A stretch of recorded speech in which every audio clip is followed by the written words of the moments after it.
Hi, Chef Cheyne Keith here, and I want to make some chili. I'm going to do that through a saute process. Now, this is the same process you would do with almost any single saute item. You might be sauteing chicken breast, maybe some veal, maybe steak, maybe shrimp. This is how you do it. We get a pan, we make it hot. Once the pan is hot, we can proceed forward. So, in this case, I've already started. I had a hot pan.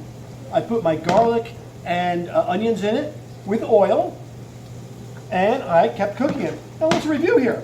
I make my burner hot, my pan hot, then I add the oil, then I add the ingredients. Burner, pan, oil, ingredients. In this case, I'm going to saute the onions until they're kind of see-through. Once they're see-through or translucent, I would add my ground beef. In this case, here it is. And we cook the ground beef until it's pretty done. And in this case, it looks really nice. And you can see here, the ground beef has kind of caramelized in the middle here. That's called fond, F-O-N-D. And when I've got the fond, I want to deglaze. Now, deglaze is the process of adding liquid. Now, since this is a chili instructional video, in terms of chili, I would, when this is ready, when my fond is really dark and not brown, I would add my seasoning. In this case, because it's chili, I'm going to add some chili powder. Notice I didn't sprinkle it in, I measured it in my hand.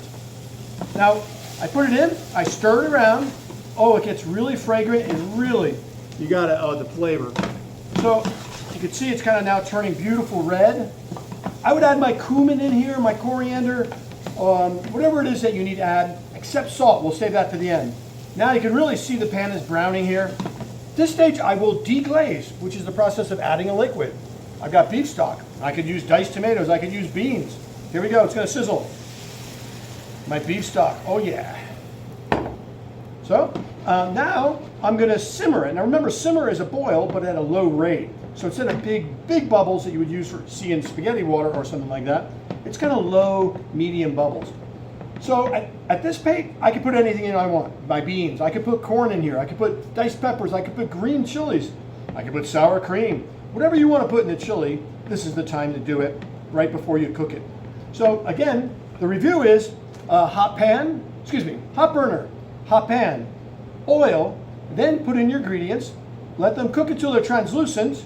Once they're translucent, add your beef or your meat, cook that till it's done, deglaze it with a liquid, and this is what the deglazed liquid looks like after about 10 or 15 minutes of cooking. It's kind of beautiful.